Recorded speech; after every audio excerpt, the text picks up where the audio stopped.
Bienvenidos a Más Allá de Mí, un espacio para encontrarnos con nosotros mismos y con Dios. Bienvenidos de nuevo a este podcast Más Allá de Mí. Se encuentra con nosotros de nuevo Vero, que ya nos está acompañando. El capítulo pasado nos acompañó Luis Carlos como invitado particular para hablar del tema sobre vida interior, ya desarrollarlo un poquito más. Y en este capítulo, donde tenemos a Vero de vuelta acá con nosotros, vamos a profundizar ahora en el sentido de nuestra creación, de dónde venimos, hablar un poquito de nuestro pasado, pero ahora, digamos, a un nivel más espiritual, nuestro pasado como humanidad y como vida, ¿no? Nos gustaría empezar con una pregunta que quien nos esté escuchando también podría responder o tener su opinión personal, igual y cuestiónenselo un poco, medítenlo un poco, y que creemos que vamos a poder responder a lo largo de este capítulo, o al menos es lo que vamos a tratar de hacer, ¿no? Y entonces esta pregunta, que ya la habíamos platicado Ver y yo en algún momento, es una situación que plantea, como un poco de contexto, esto lo vi en redes sociales, fue entre un meme, entre un mensaje ahí medio filosófico, donde planteaba dos ideas filosóficas medio modernas, tanto las ideas filosóficas de Maquiavelo y de Rousseau, donde se planteaban en contraparte Rousseau diciendo que el hombre es inéritamente bueno y es la sociedad que lo corrompe, y Maquiavelo es el que propone que la sociedad le da orden a individuos naturalmente malvados o predispuestos al mal. Y entonces te cuestionaban, ¿no? O habría debate ahí en redes sociales para qué lado estamos inclinados, ¿no? Y no sé qué piensas tú, Vero, respecto a esto. Sí, voy a responder esta pregunta aclarando que todo mundo podemos tener nuestra propia respuesta de acuerdo a lo que hemos vivido. Entonces esta pregunta se fue construyendo de acuerdo a lo que yo personalmente he vivido.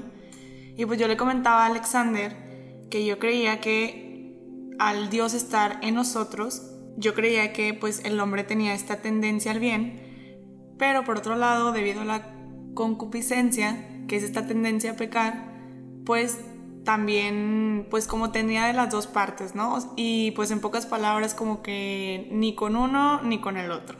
Y pues, ¿tú qué opinas, Alexander, al respecto? Yo digo, de cierta manera, claro, opino muy parecido a Vero. Tiene mucho que ver este sentido espiritual que compartimos.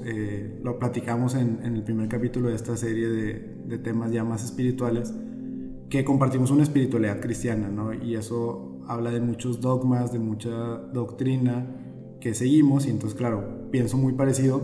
Pero yo le comentaba a Vero que yo encontraba dentro de ese mismo cuerpo, de esa misma persona, está la concupiscencia, pero también está su sentido esponsalicio, que es como que ese sentido del cuerpo a ir más allá de lo que está predispuesto o tentado, como lo quieras ver, ¿no?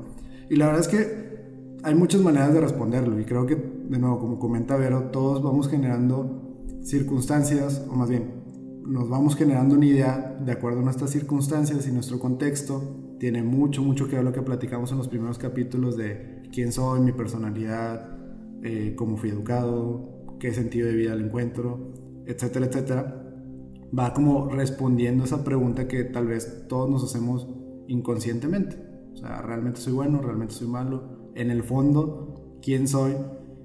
Y en el fondo, pues era donde venía como que muy ad hoc la vida interior, pues descubrir qué es el fondo, qué voy a encontrar en mi fondo, ¿no? Exacto, y justo este capítulo de dónde vengo es más bien para darle un sentido a mi presente, no tanto clavarme como con todo el pasado, sino entonces cómo soy ahora, ¿no? Entonces, ¿cuál es el sentido de mi vida ahorita? Exactamente, o sea, y el sentido pues del hombre, o sea, para bien o para mal, y de nuevo, creo que esto se puede responder desde un sentido espiritual. Muchos filósofos han tratado de responderlo, pero no es más que la religión de verdad lo que propone una respuesta definitiva, porque las filosofías tratan de describir una situación, tratan de racionalizar, es decir, por medio de argumentos racionales, tratan de aterrizar conceptos que les permita responder a una pregunta que sirve solamente para, o sea, ¿cómo decirlo?, para ciertas ocasiones, que ese siempre ha sido de alguna manera el problema con muchos de la filosofía. O sea, estás filosofando, es esta expresión de te estás yendo muy allá y pierdes como pragmatismo, pierdes practicidad, y entonces solamente la teología y la religión, que es tratar de aterrizar una filosofía de vida en algo doctrinal, en algo práctico, es lo que pues tal vez podría responder de manera práctica a este cuestionamiento de si soy bueno o naturalmente malo. Claro, porque si nos quedamos en puros cuestionamientos no vamos a tener nada para utilizar en nuestra vida, ¿no? Como tú dices, no se va a aterrizar nada y no vamos a tener nada práctico que nos pueda llevar a seguir por un camino. Y pues bueno, de ahí surge un poquito la intención de este capítulo, que es pues hablar un poquito sobre cómo empieza la historia del hombre, cómo empezamos, cómo fuimos creados, con qué finalidad, con qué propósito, etcétera, etcétera. Y ahí también estaría interesante cómo cada quien podría tener su respuesta. Hasta este punto podría estar pensando con esa pregunta de cómo empieza todo, y cada quien pudo haber pensado en 1000 cosas diferentes. Y entonces una de esas personas que espero que algún día escuche el podcast es el Papa Emérito Benedicto XVI, Joseph Ratzinger, como era conocido con su nombre, digamos, propio, siendo cardenal. Él de hecho describe y habla mucho en sus documentos, en sus libros, sobre este tema y la dualidad entre la fe y la razón, la fe y la ciencia, digamos, el origen ontológico del humano y el origen, pues ahora sí, espiritual, lo que nosotros respondemos desde la fe y desde un sentido espiritual, que de nuevo, esta dimensión espiritual que trata de poner en congruencia, como lo platicamos el capítulo, hace 2 capítulos de hecho, esa espiritualidad que trata de poner en congruencia mis pensamientos, intenciones, mi forma de ser, etcétera, ¿no? De acuerdo a ciertos valores y virtudes. Y entonces él habla de esta dinámica que se genera entre todo esto que nosotros como seres espirituales tratamos de explicar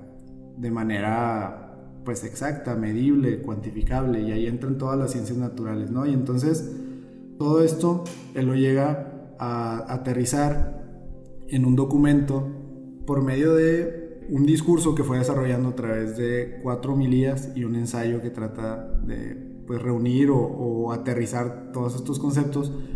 El Papa Benedicto XVI habla de la misma creación, pero la presenta como una respuesta a de dónde venimos. O sea, puntualmente esta discusión, por ejemplo, muy presente, muy actual, que es qué tan válido es, digamos, la propuesta de la Iglesia Católica hablando del creacionismo versus pues las múltiples propuestas de las ciencias naturales en tema de evolución, y este supuesto conflicto que hay entre esas dos, que muchos papas de hecho han tratado de explicar como esta relación un poco peleada entre la fe y la ciencia, etcétera.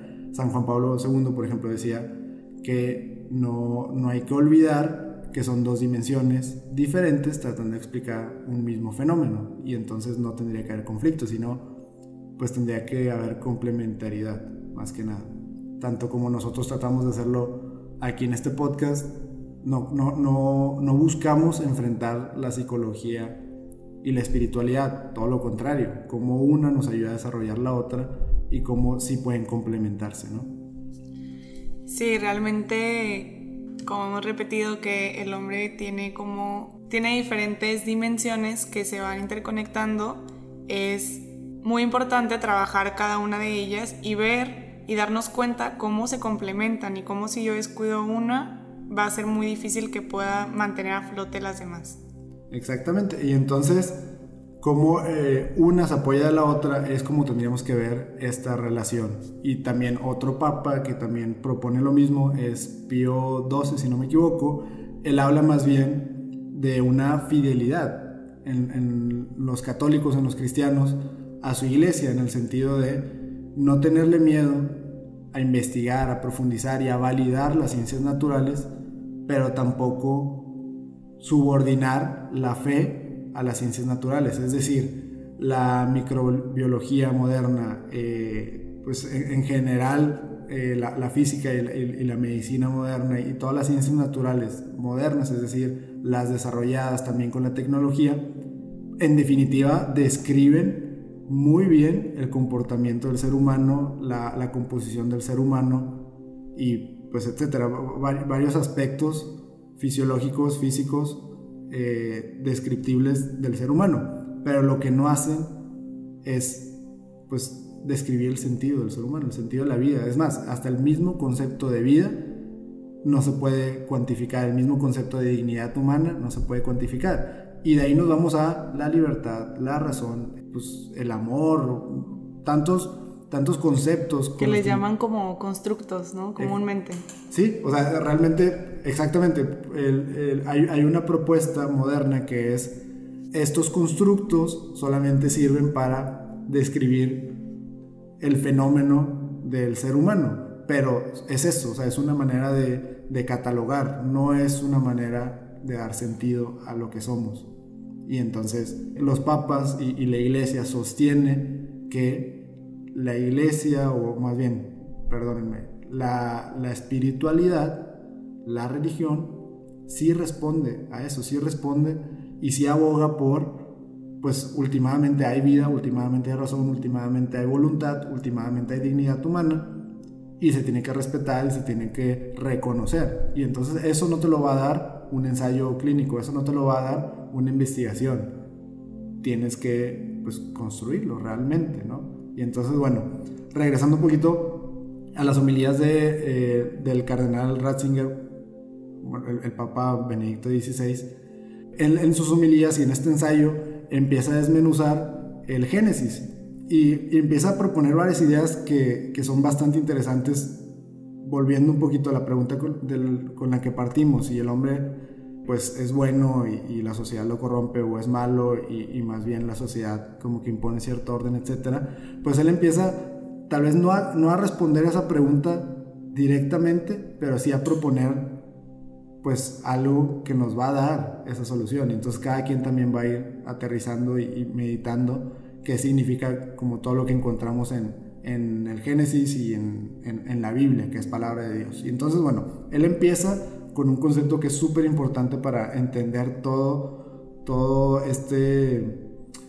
raciocinio, toda esta lógica que utiliza para explicar la creación del hombre y la historia de la humanidad. Y empieza diciendo que la Biblia no es un libro de biología, tal cual. Y entonces dice, a ver, si buscamos que la Biblia me dé las respuestas en cuanto a cómo se formó el hombre, cómo está compuesto el hombre, vamos a estar tremendamente decepcionados. Sí, claramente no vamos a encontrar un método científico de cómo fue creado el hombre y que A más B igual a C o algo parecido, ¿no? Exactamente, o sea, porque eso lo responde, sí, un libro de biología, ¿no? Mientras que la Biblia lo que hace es, pues no voy a decir ignora, simplemente no habla de formas, sino de imágenes y contenido. Lo importante de la Biblia es el contenido y las imágenes. Y entonces él explica también una imagen es algo que nosotros podemos percibir sensiblemente y que le asignamos un significado. El arte, por ejemplo, quien disfrute del arte pues no puede ver un cuadro pintado en óleo, no sé, la verdad es que hay una variedad de... una variedad clara de materiales de los cuales no soy ni principalmente experto ni nada, pero él dice, pues no puedes ver una obra de arte y decir, bueno, pues está compuesto de estos materiales, etcétera, y entonces tiene valor o no tiene valor. ¿Cómo? No, o sea, solamente por su composición, pues no tiene sentido, pero a la imagen es lo que le da un cierto valor, se le asigna un cierto significado y eso se le puede asignar un cierto valor. Y entonces el arte, por medio de una imagen, tiene un cierto valor. Y entonces él explica una situación parecida con lo que es la Biblia, que ojo, la Biblia no es que sea arte, no es que solamente sea una imagen, pero sí presenta un contenido, algo que adquiere significado y no se le puede atribuir solamente una descripción o entender o buscar algo descriptivo en algo que es más significativo. Y entonces, bueno, él empieza hablando sobre el Génesis, y de hecho empieza y termina hablando sobre el Génesis, ¿no? La creación y centrada en el hombre, cuando nosotros fuimos creados, ¿no? Y para qué fuimos creados. Y empieza diciendo, tiene tanta riqueza las primeras palabras de la Biblia y tanto poder, que son: en el principio Dios. Y entonces la Biblia responde en sus primeras palabras el origen de nosotros. En el principio estaba Dios. Y entonces Dios, creador, crea todo lo que hay en el universo y nos llega a crear a nosotros. Y entonces, pues de alguna manera ya estamos respondiendo como a este sentido de cuál es el contenido de la Biblia, qué es la imagen que nos quiere dejar. Pues nos quiere dejar una imagen de Dios, un Dios que nos crea a nosotros. Y entonces ya hay una imagen que nos presenta, que también nos subraya que es la importancia de lo que estamos leyendo, más allá de la forma, la estructura, más allá de, pues si me va a escribir cómo se veía todo al principio, cómo se veía la luz, cómo se veía la oscuridad, cómo se veía el planeta al principio, etc. No. Lo que me está dejando como imagen importante y como contenido y fondo es: Dios me crea. Y entonces, bueno, partiendo de ahí, de Dios me crea a mí, crea al hombre, también empieza a hablar de simbolismos, ¿no? O sea, y imágenes fuertemente cargadas de significado, de la tierra, de la misma materia, de la creación, del resto de la creación. Crea al hombre y a la mujer, que ojo, en el primer capítulo de Génesis se habla primero la creación del hombre y la mujer. En el segundo capítulo, que tiene otro contenido, otro fondo, y no otro diferente, sino algo que suma, ya está dejando otras imágenes, que es cuando hablamos de Adán y Eva y cómo Eva fue encarnada de la costilla de Adán, etc. Habla más de una imagen, un significado cargado de, pues somos uno con el otro, ¿no? Y en algún momento tenemos que volver a ser uno con el otro. Pero bueno, en el primer capítulo la imagen, el significado es: crea a hombre y a mujer por igual y a su imagen y semejanza. Y en ese momento cambia el sentido de nuestra vida y cambia el sentido de dónde venimos. ¿Por qué? Porque si fuimos creados con la misma materia que el resto de la creación, de tierra, de polvo, cuando también nos hace a su imagen y semejanza, nos da algo más, algo que a nosotros nos hace particularmente diferentes al resto de la creación. Sí, justo porque muchas veces al pensar en de polvo vienes y a polvo te convertirás, pareciera como si nos estuviéramos quitando dignidad a nosotros mismos, porque se nos olvida la parte de que, o sea, sí utilizó materia para crearnos, pero nos hizo a su imagen y semejanza. Exactamente, sí, y siempre se va a presentar esta dualidad en el hombre. Compartimos la creación con el resto de la creación, y este sentido también, ojo, también otro simbolismo es pues el tema de la humildad. O sea, pues eres polvo, ¿no? Pero polvo no algo que te quite dignidad, sino algo que te haga recordar que compartes algo con el resto de la creación. Y entonces te eleva esa dignidad a otro nivel al momento que te da alma, por ejemplo, ¿no? Que crea el alma. Y que eso sostiene, por ejemplo, eso sostiene la iglesia.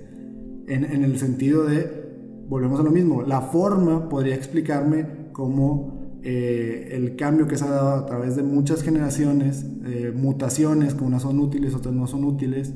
El evolucionismo propone que las mutaciones que son útiles son las que se replican pues generación tras generación en cualquier especie.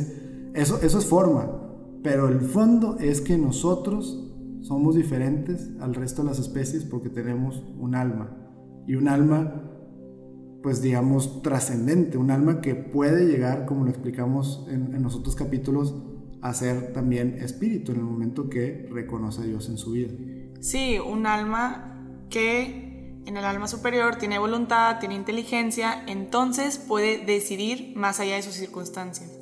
Exactamente, y bueno, y en esta complejidad y en esto que nos da Dios, pues está también todo lo que nos cuestionábamos en los primeros capítulos al momento de hablar de entender mi mente, entender mis emociones.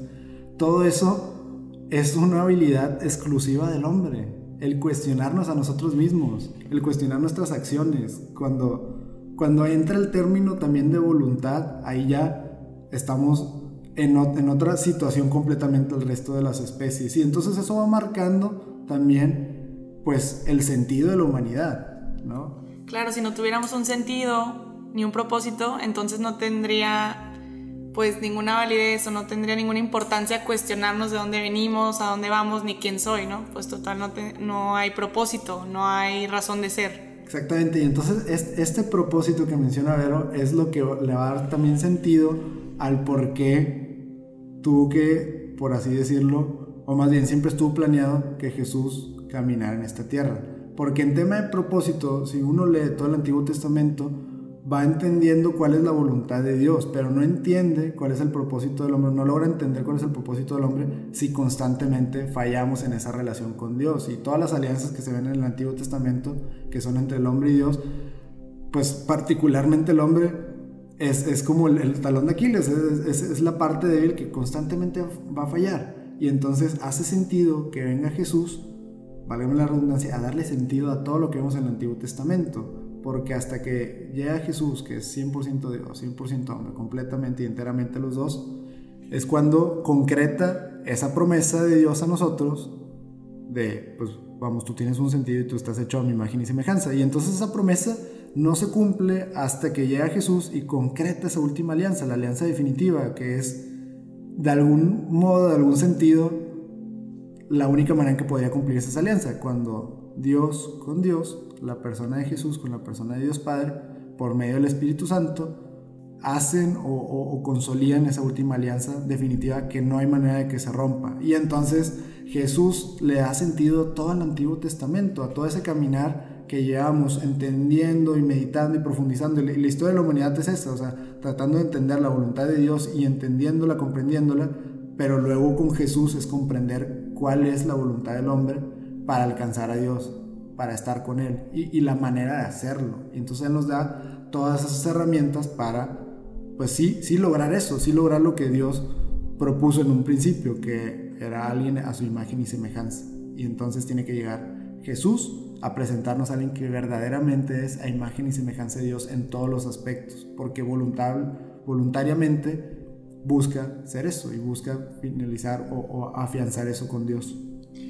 Sí, es bien impactante un Dios que se hace hombre y que viene para decirte, tú puedes estar conmigo, si tú así lo decides, ¿no? Entonces le da también esa libertad y ese, pues es tu decisión, ¿no? O sea, yo ya vine aquí, yo ya hice la alianza y tú te puedes considerar salvado, pero siempre y cuando tú libremente lo aceptes. Exactamente, y eso es, por ejemplo, radicalmente diferente a cualquier otra religión. O sea, en este tema de libertad, en este tema de voluntad, de bondad, bueno, malo, etcétera, que está bien, muchas religiones proponen a un Dios que tal vez te deje sin voluntad para decidir qué está bien y qué está mal, o proponen al hombre sin Dios, y entonces el hombre está autodeterminado. Y entonces llega esta propuesta de Jesús de decir, todos tenemos libertad, todos tenemos un libre albedrío, todos tenemos esa voluntad, todos podemos decidir ser buenos. Solamente de la mano de Dios, con la ayuda de Dios y conectando y reconociendo a Dios, vas a hacerlo verdaderamente. Y entonces te dice, bueno, en definitiva, Dios te creó para que tú fueras libre en primera instancia, ¿no? Y feliz y buscas la paz y muchas otras cosas que también le da sentido a Dios cuando nos crea, ¿no? Lo que platicamos un poquito al principio. Pero pues tú eres quien tiene que últimamente tomar la decisión de voluntariamente decir, quiero ser bueno y voy a ser bueno y voy a buscar ser bueno de la mano de Dios. Y entonces también llega otra propuesta que es, Jesús te dice, tú vas a vivir en santidad con Dios, tú vas a vivir en plenitud con Dios, siempre y cuando aquí empieces a trabajar esa voluntad, empiezas a trabajar esa decisión por Dios, por la eternidad, por lo que es bueno. O sea, y aquí estamos en esta tierra para poner en práctica y buscar lo que es bueno, para que en otra vida vivamos en lo que es bueno, entendiendo y reconociendo ya lo que es bueno, porque lo empezamos a reconocer en esta tierra. Pero claro, de nuevo, cada quien tiene la libertad de hacerlo, y entonces hay quienes deciden no reconocer lo que es bueno aquí.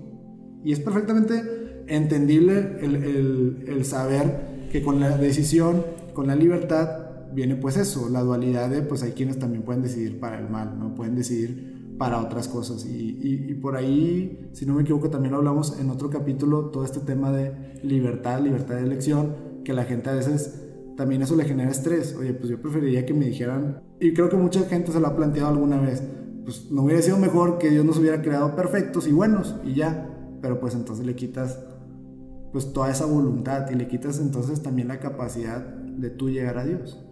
Claro, y la verdad es que el amor es libre, el amor es en libertad, entonces no tendría ningún sentido simplemente ser autodeterminado porque no habría ninguna elección de amar.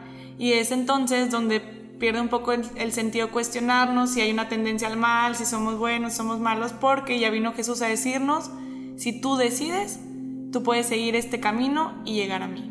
Exactamente, lo que nos da Dios es la capacidad de amar. En tema de su imagen y semejanza, nos da la capacidad de amar como Él nos ama.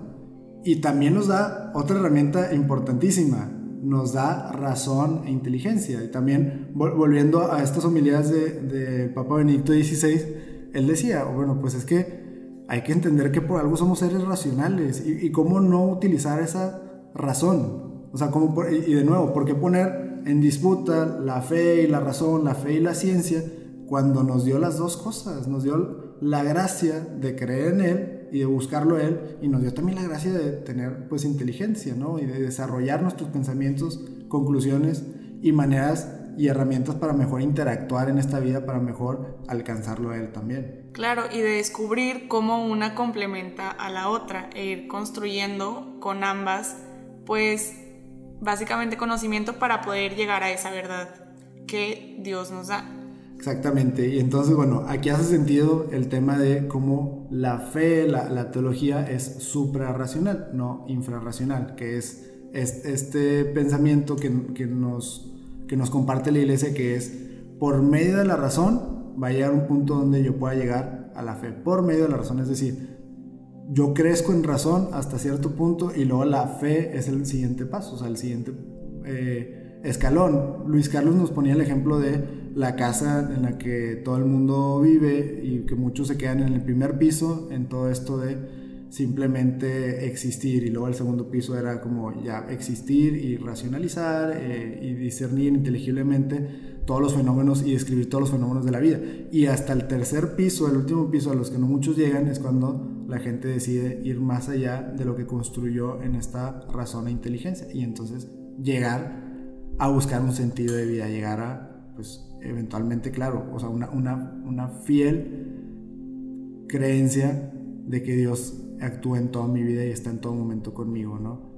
Y que esa fe claramente tiene que ser un don de Dios, porque ya es algo que va mucho más allá de lo que está en este mundo. Claro, y quien empieza a reconocer ese don, esas gracias, es quien más fácilmente y dócilmente va a ir discerniendo y escuchando la voz de Dios en su historia. Y ahora ya no solamente en la historia de la humanidad, sino en su historia personal también va a ir escuchando eso que lo va, pues digamos, invariablemente guiando hacia una plenitud con Dios, si así se educa a pues, seguirlo voluntariamente, ¿no? Sí, porque esta invitación es personal totalmente, o sea, te está invitando a ti a que lo sigas, te está invitando a ti a que puedas vivir con Él. Exactamente, y pues bueno, por último yo creo que la invitación se queda más o menos en eso, regresando a la pregunta principal, si somos buenos y el mundo, la sociedad, de nuevo, yendo más allá de estas dos propuestas filosóficas, que sería muy reduccionista el nada más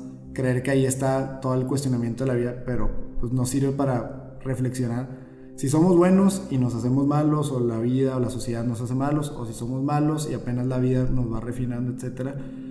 Pues bueno, Dios nos enseña que no es ni uno ni otro, nos hace nosotros enteramente a imagen y semejanza de Él, que Él es bueno, o sea, que Él es bueno, y tal vez no tendríamos que cuestionarnos si somos malos en el fondo, cuando entendemos que pues, somos hechos a imagen y semejanza de Dios, y que buenos o malos vamos a ser cuando decidamos ser buenos o malos, simplemente. Y la invitación es a que alguien que caminó en esta vida, en esta tierra, que fue 100% Dios y 100% hombre, nos enseña a que puede ser bueno, a que hay algo bueno, a que de verdad hay algo que podemos aspirar por medio del amor, por medio de la fe, de la esperanza, de la caridad, del servir a los demás, del sacrificarnos por los demás, el amar hasta la locura de la cruz, que la cruz, entiéndase cada quien en su vida y en su situación personal que es.